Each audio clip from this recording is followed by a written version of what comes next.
Joining us right now is Nicholas, Wealth Management President, David Nicholas. Also joining us this morning, Fox Business's Jagan McDowell and the Wall Street Journal's Assistant Editorial Page Editor, James Freeman. Great to see you guys this morning. Thank you so much for being here. David, let me kick it off with you. What do you make of this selling going on? What do you think is behind this sell-off? This week, 1,000 points earlier in the week. Yesterday, we saw a respite, but this morning, down to negativity again, down 261. Yeah, absolutely. I really think this is election fear. I mean, obviously, we have the elections next week. Investors are looking for reasons to take profits. And so especially we see what happened with tech earnings this week. If earnings just weren't beyond expectations, investors are taking profits. So I think this is a time when investors are looking at their portfolio. They're saying, look, especially if you've been allocated to tech, we've had such a good run up in valuations, such a good run up in return, that if there's any uncertainty going into the elections, especially if there's a switch in the White House, obviously that brings in volatility, it brings in fear. So I think, and I'm getting calls with clients all week saying, David, I've done well in my portfolio this year. I'd rather lock in what I've made now than risk it on the table, depending on what happens next week with the elections. Well, that makes a lot of sense, given the fact that Joe Biden wants to take the capital gains tax up to close to 44%. We're now just a few days away from the vote, the 2020 election. What are the buckets that you would recommend should Joe Biden win versus Donald Trump? Is there a different way to invest?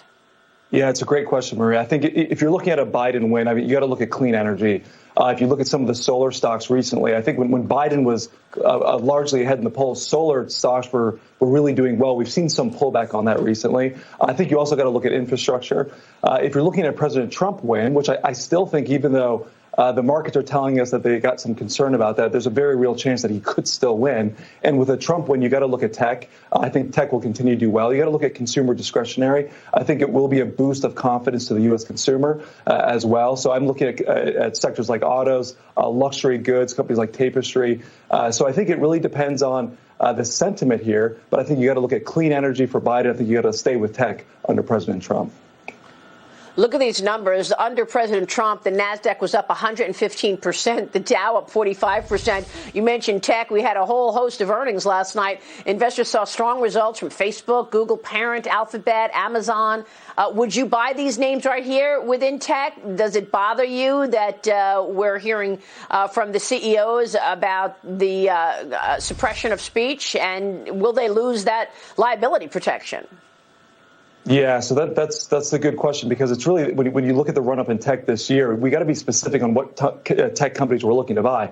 If you look at a company like Amazon with an incredible run, I like to find value, and where I see value, I see better value in Google, I see better value in Facebook. Because if you look at the FANG stocks, those are the two stocks that have lagged all year. So that, for me, is where you're going to see the most value.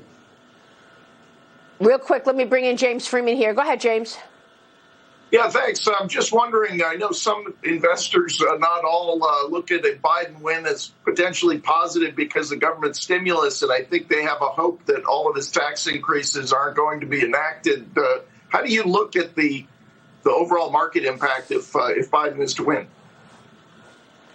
Yeah, I mean, obviously, you got to take into account the tax environment, regulatory environment. I mean, if you just look at the capital gains propositions, I mean, 40% capital gains tax, obviously that's going to put pressure on markets, especially put pressure on tech stocks. So I think regulatory environment, tax environment does not bode well for investors, especially the ones that have large returns in their portfolio this year. They're going to be looking to take those gains going into the end of the year. So this is why right now investors have to have a real hard look at their portfolio and say, look, what risk do I want to carry into the election? And if the election goes the wrong way, and I think the biggest risk for the election is a blue sweep. I think the probability is low, but as investors, we have to be prepared for that.